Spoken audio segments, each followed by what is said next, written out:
Our reading is from Rays of the One Light, weekly commentaries on the Bible and the Bhagavad Gita by Swami Kriyananda. This week's topic, Truth Invites, It Never Commands. Truth is one and eternal. Realize oneness with it in your deathless self within. The following commentary is based on the teachings of Paramahansa Yogananda. Free will is a basic principle of life. God never coerces. He invites us to live in such a way that we find fulfillment in ourselves. If we refuse to live rightly, Paramahansa Yogananda taught, God simply says, I will wait. We have eternity to live. In that eternity, we live as we choose. In self-created darkness, a darkness as intense and long-lasting as we choose, or in the infinite light, the true self, which is God. Jesus Christ, in the Beatitudes, offered a beautiful example of God's way of inviting mankind to seek perfection, not by commanding, but by offering his human children the incentive they need to choose the right of their own volition. Blessed are the poor in spirit, Jesus said, for theirs is the kingdom of heaven. Blessed are the meek, for they shall inherit the earth. Blessed are the merciful, for they shall obtain mercy. Blessed are the pure in heart, for they shall see God. In each of the Beatitudes, Jesus explains the blessing attendant upon observing it. The divine way, similarly, for each of us is not to do violence to our own natures. Spirituality must be attained naturally. It can never be attained by force. The Bhagavad Gita says, in the 3rd chapter, even the wise behave in accordance with nature as it is manifested in them. Of what avail, then, is suppression? The scripture goes on, however, to explain that this doesn't mean we should surrender to the dictates of our lower nature. Rather, it emphasizes our need to aspire to the heights, but each of us in accordance with his own nature and not an imitation of anyone else's, offering ourselves up for purification by divine grace. Desire, whatever form it takes, so the Bhagavad Gita explains, should be resisted, even if only mentally. Attachment and repulsion to sense objects, both of these are universally rooted.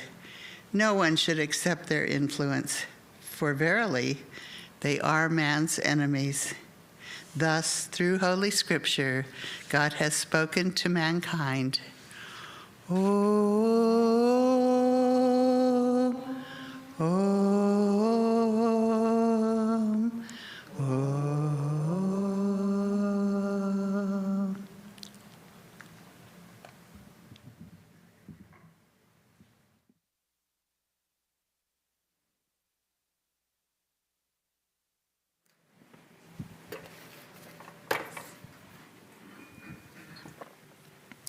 Thank you, Bharti. Good morning, everybody. Welcome. My name is Lorna, and I'm here with Surendra and Nayaswami, Hanuman, and Mari, and all of you. It's always a joy to get up here and see smiling faces. We should all take turns just coming up and seeing what it looks like to see this whole room of friends and people that are so joyful.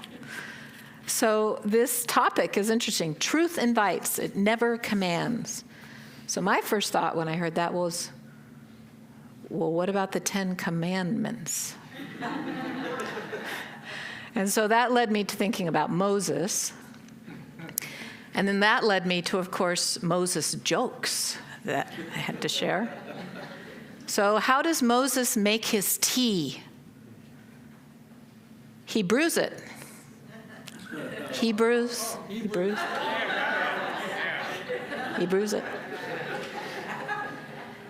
And did you know that Moses was the first one to have a tablet that could connect to the cloud. So those are my Moses jokes. But I think this is a legitimate question about if truth never commands, as Swami has said here, what about these 10 commandments? They weren't called the 10 invitations. My God, they were called the 10 commandments. But Yogananda explained, Yogananda, whose teachings we follow here, he explained that Moses was an avatar. He was a master, like the rest of these that we have up here on the altar. And he came at a time, a very dark age, and at a time when what the people needed, what the Jewish people needed at that time, they needed commandments. He came to free them from bondage. They had been in slavery for hundreds of years. And so he helped to free them from the outward form of bondage that they had been suffering from. But of course, ultimately, an avatar's mission is to free us from inner bondage. And to help, he wanted to help teach them to live as a spiritual people. They were calling out to God for their freedom. And the outward slavery was just an outward circumstance. The inner bondage that they had was something that needed to be addressed, and he needed to help them. So the 10 Commandments were just a way of saying, if you live like this, live according to God's law, this is how you're going to find freedom. And they needed a very strong message at that time. And as I said, Yogananda said he was an avatar. And he wrote here in Whispers of Eternity, Whispers from Eternity, a homage or a prayer to Moses. This is number 28. Come to me as Moses. O Moses, thou prince of prophets, thy wisdom's power has led many souls out of the desert of sorrow to the smiling promised land of joy. The lips of thy life has whispered to us the secret way, setting ablaze the bushes of our soul's darkness with the fire of wisdom, that in its glow we may behold God's face of mercy. In the burning bush of love, God saw thee, thy face wet with trickling tears of kindness to all. And behold, he said, let my 10 angels of heaven escort thee to earth, to blow my 10 commandments in silence through the trumpets of all times, declaring the march of my invisible army of divine qualities, which will do battle with the Satan of human darkness and his allies of sin, error, untruth, and all their gloom-drunken soldiers. O Moses, thou torch-bearer of salvation, many soldier souls have set out to join thee in thy ceaseless march through the dark night of time. With thee, they would fight the forces of gloom and ignorance. O God-loving Moses, teach us to fight weakness with power. We will worship the God of gods, reigning on the throne of all hearts, the one God of all things in existence. That's just fascinating. Anyway, Moses. Moses brought 10 commandments. And truth invites, but never commands. The invitation is always there for truth, for us to turn to truth. And there is also invitations from untruth and darkness and evil and delusion. Those are out there too. Those invitations are out there. And oftentimes it's hard to tell the difference between the invitations and which ones we should answer and which ones we shouldn't. The other day I was talking with my daughter about the old custom, I think began probably in England, of calling cards. This was long before texts, and we text each other now and say, can I come over, or do you want to meet up, or is now a good time? We text people to ask the permission to call people. Have you noticed that? It's a strange world. But in the old days, before we had all that, they had calling cards. And they would go visit somebody, you'd get all dressed up and go out calling, and you'd call at somebody's house, and if they weren't home, which maybe they weren't because you didn't text them ahead of time, you would leave your calling card. And people had little baskets or bowls or pretty things to put the calling card in. So you would tell, and then the servant would say, yes, I'll give them your card. And so the person would come home and, Vajra came to visit while I was gone. Here's his calling card. And so then they were obligated to return the call, to then, okay, they came and called on me, now I have to go call on them. That's the only polite thing to do. And if you get a dinner invitation, then I have to return the dinner invitation. And so one of the things was people were very cautious about who they left their cards with, because then that mean you had to return the invitation, and there were all these social rules about that, and you couldn't just ignore somebody's calling card. And so we have to also be careful about the invitations that we pick up, because then we have to invite them into our life. And the invitations for truth are the ones that we want to pay special attention to. There's a daily email. Emails are how we get a lot of our invitations now, and we have to sort through them and figure out which ones we're going to respond to, which ones we're going to just delete right away and all that. And one of the ones I always open is one from Ananda. They put together a regular daily invitation to truth on this day in the life of Paramahansa Yogananda. And if you're not signed up for that, I just highly recommend it. It's a wonderful thing to get that in your email every day. So they've gleaned all that they know about Yogananda's life here in the U.S. and what he was doing on certain days and certain times. So every morning I open it up. And today, in 1927, Yogananda was in Minneapolis, Minnesota, and he addressed the Lions Club on the topic of India. So I have a lot of fun thinking about this. So yesterday, in 1925, it said he began a 2-week series of lectures and classes in Spokane, Washington, at the beautiful new Masonic temple there. That was in 1925.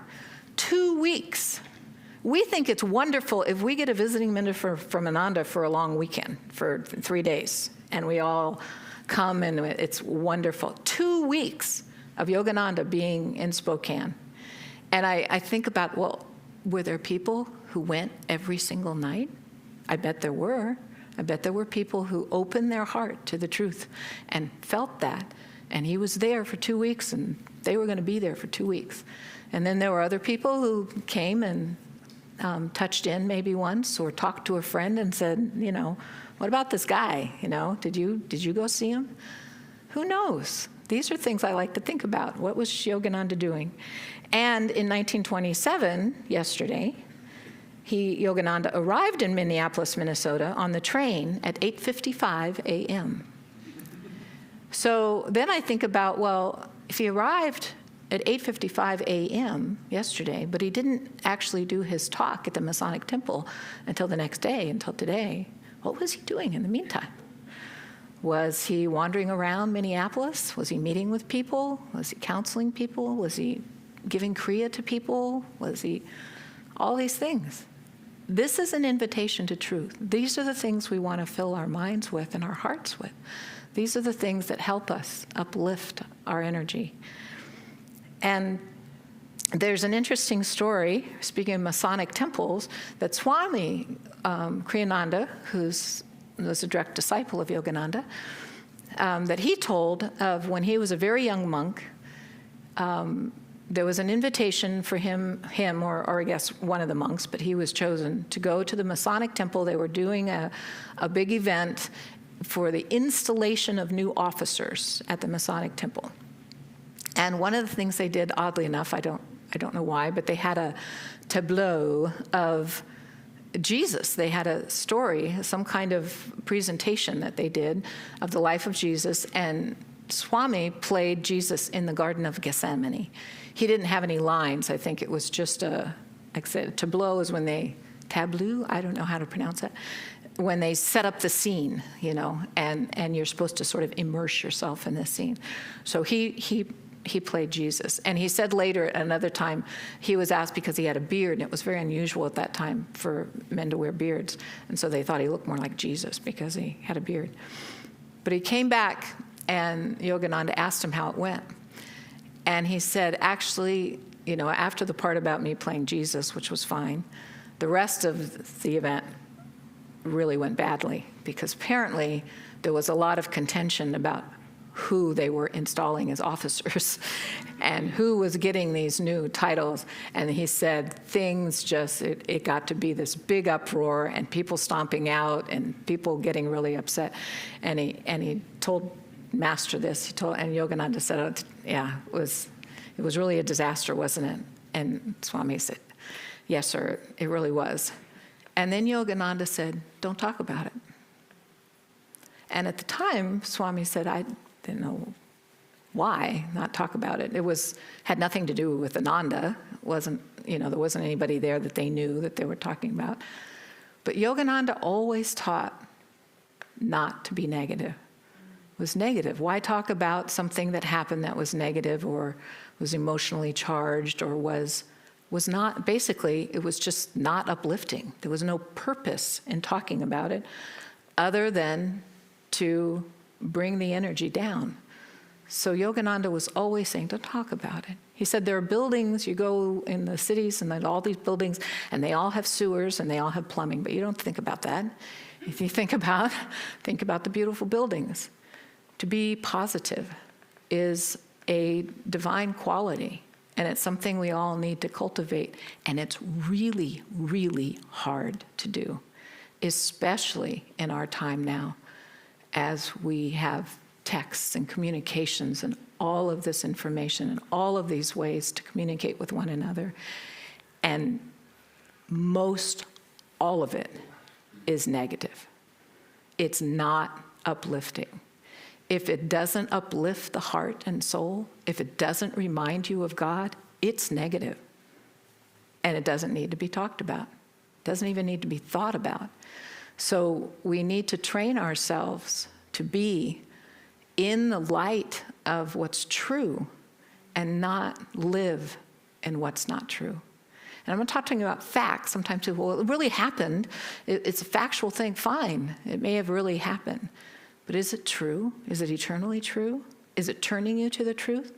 Is it awakening your understanding of truth within? If it's not, you don't need it. In the affirmation today on wisdom, this is sort of the theme of this whole thing this morning. They said, for true human wisdom means recognizing at last the pathway out of delusion and toward the light of truth. That's human wisdom. When we get human wisdom, when we realize where the door is, where the light is, how to get out of this delusion. It doesn't mean we understand everything. We just are now aware that that's where the light is and that's the direction I should go. On Friday night, we had a wonderful event marking the anniversary of Swami Kriyananda's discipleship to Yogananda. And it was very, very sweet. And we shared some of the story of how that happened. And he tells in his book, The New Path, that whole thing about how he discovered Autobiography of a Yogi, the book. He was a seeker. He was always looking for truth. He found this book. He at first didn't buy it in the bookstore. Then he went back and he bought it. And as he was leaving the bookstore, he hadn't even read the book yet. As he was leaving the bookstore, he described how he felt that this picture on the cover, this man on the cover, was the only true friend he had ever had who understood him and knew him. He hadn't even read the book yet. So he had this book, and he ran into a friend. He was a young man of 22. He was not an old guy that we think of Swami. He was a young man, 22, just starting his life. He'd gotten out of college. He ran into another young college friend who was also, just starting his life and was all excited about his prospects and what he was doing.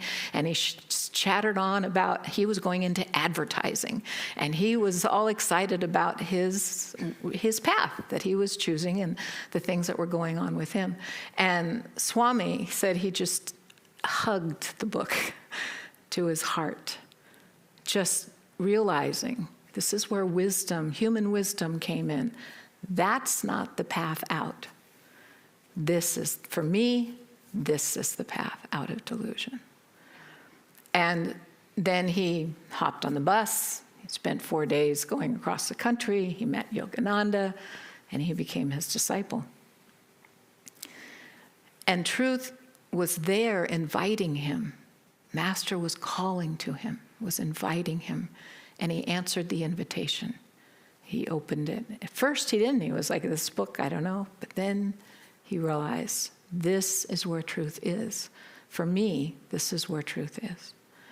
And the song that we sang at the beginning, where we started out with some men call it progress, this, I believe, is very much based on that experience that Swami had of that realization of this is where truth is, and other people may be doing other things and have great ideas and have grand plans and have their life and their karma and their stuff that they're going to do. This is mine. And in that song, it's a long song, so I won't read it all, but there were 2 verses. One is, some men lack the daring ever to be free. They shun the heights and crowd the depths, the lower energy, and court security. That's safer. Safer to be in the dark, in the depths, than to try to reach the heights. And then in the chorus, as you heard us sing several times, go on alone, banish weakness. That's what Yogananda was saying about Moses in his whispers, that Moses had the strength and the power to banish the weakness. And that's what Moses' job was as the avatar at that time for the Jewish people. Banish weakness. You're no longer a slave. You're no longer bound to the Egyptian Pharaoh. You are your own soul, and you can find your way through delusion if you banish weakness and live by God's law. And then the last one in the song, the last verse, claim the power within you, error to defy. The world may change or disappear, but truth can never die. I love singing that verse. I just want to shout it, The world will change. The world might disappear. The world might turn against you. The world may do all kinds of crazy things, as we have seen, and who knows what the crazy things are to come.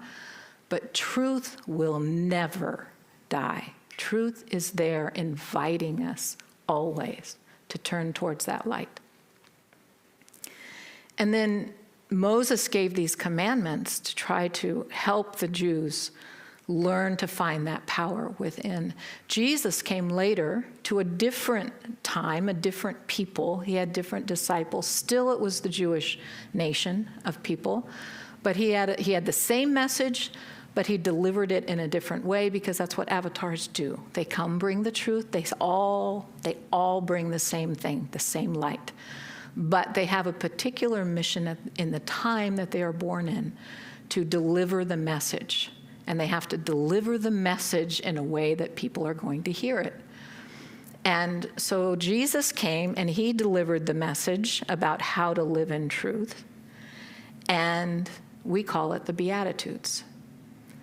And the Beatitudes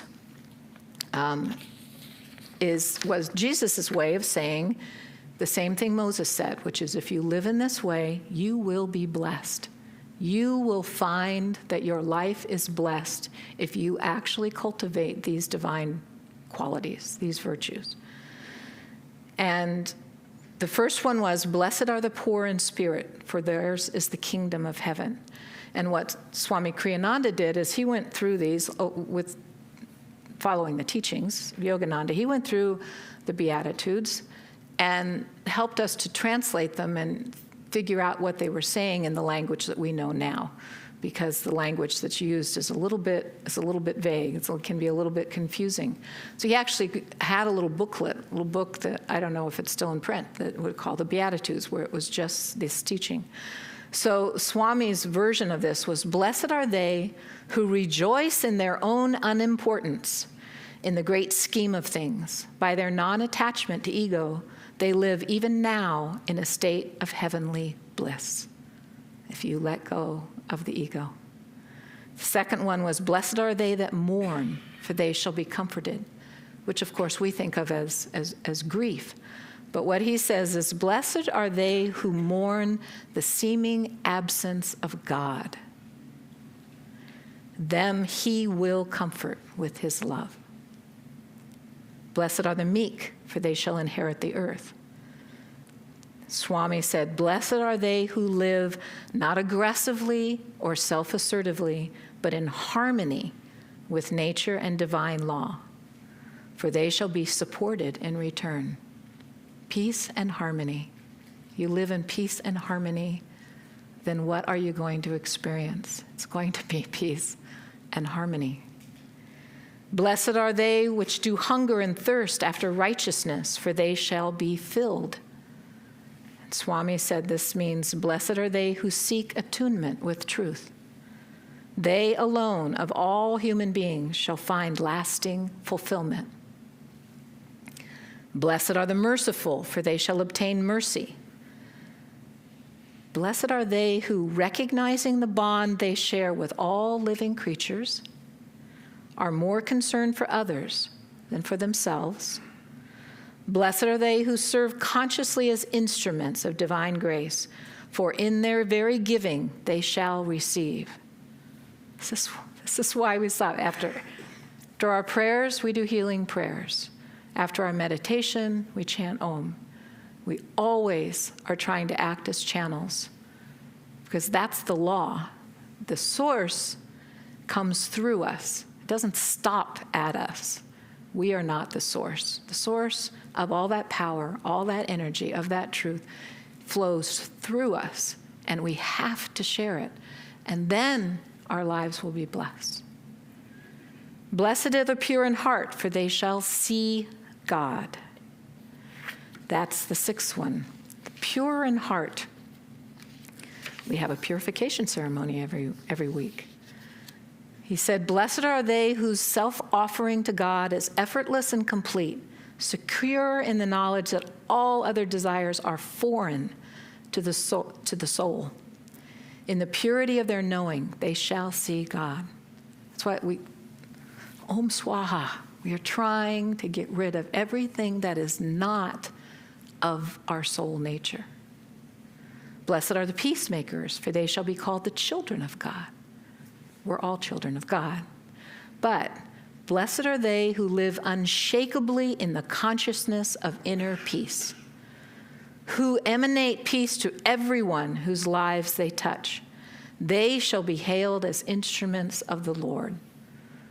That's why they say just one moment in the company of a saint will serve as a raft over the ocean of delusion, because they emanate peace to everyone and everything. They live in that peace, and we get a touch of that peace.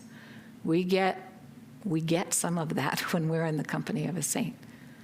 Blessed are they which are persecuted for righteousness' sake, for theirs is the kingdom of heaven. This means blessed are they who, when persecuted, dare to stand firmly by the truths that they know. Through steadfastness to high principles, they shall be deemed worthy after death to enter the higher heavens, he said. And the last one is, blessed are ye when men shall revile you and persecute you, and shall say all manner of evil against you falsely for my sake.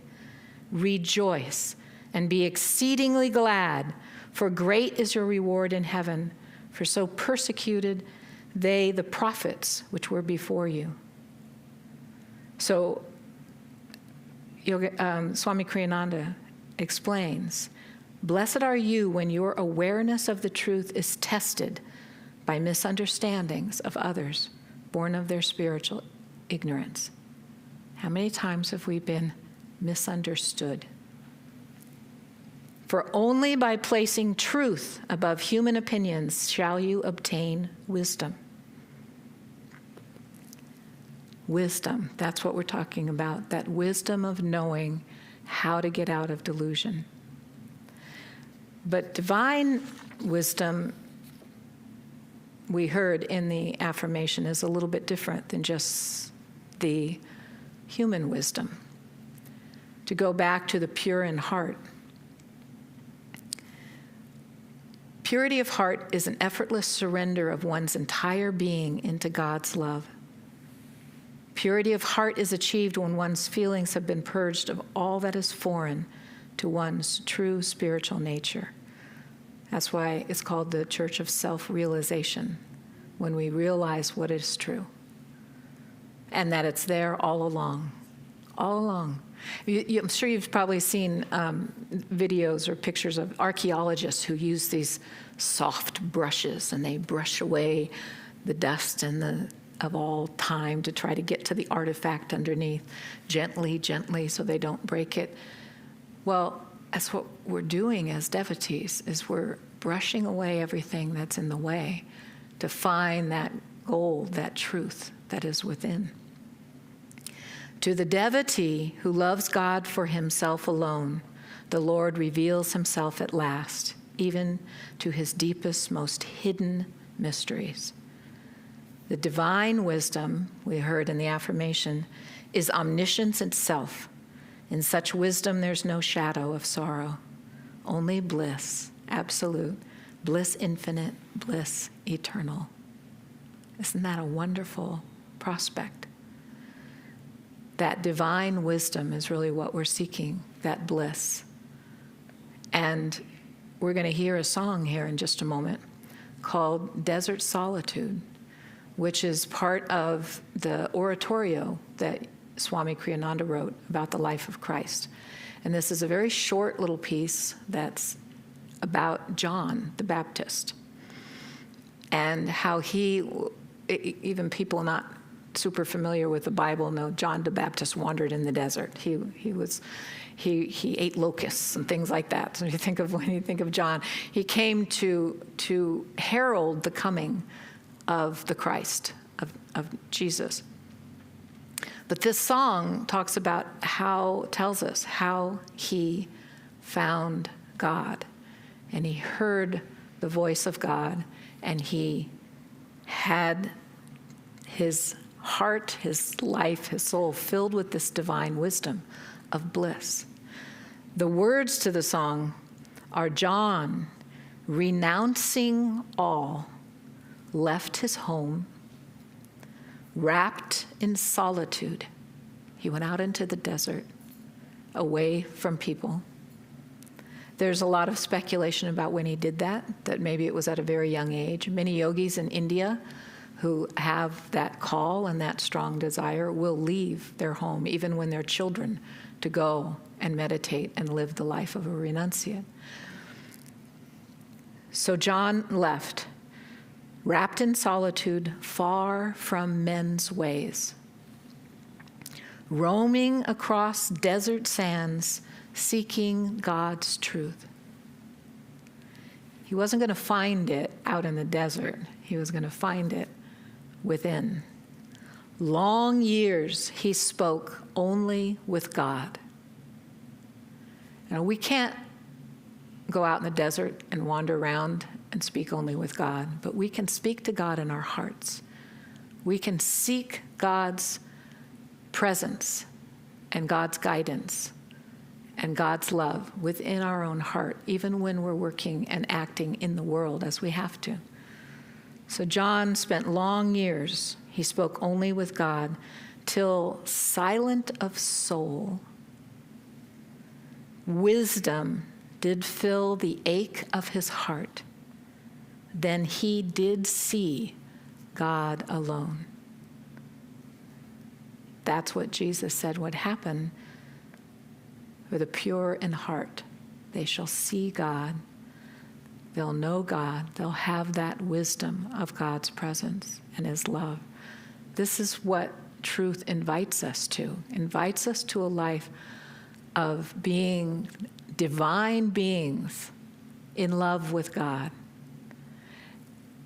And not just in love with God, like, here I am and I love God. Existing as divine beings means being in God's love with God. We can live and be in love with God all the time, all the time. And we need to keep opening those invitations to truth. This is why Ananda exists. This is why you're here. An invitation went out and you answered it. Well, we send out a lot of invitations every week.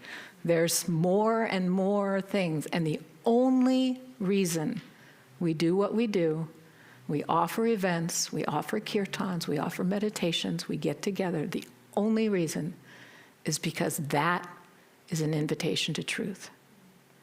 And we come into that. And the more we do, the more we live in that truth, and the more we're in God, and the more our hearts will fill with that wisdom. Adam is going to come up and sing the song for us. Thank you. I will thank you beforehand because I know it will be lovely.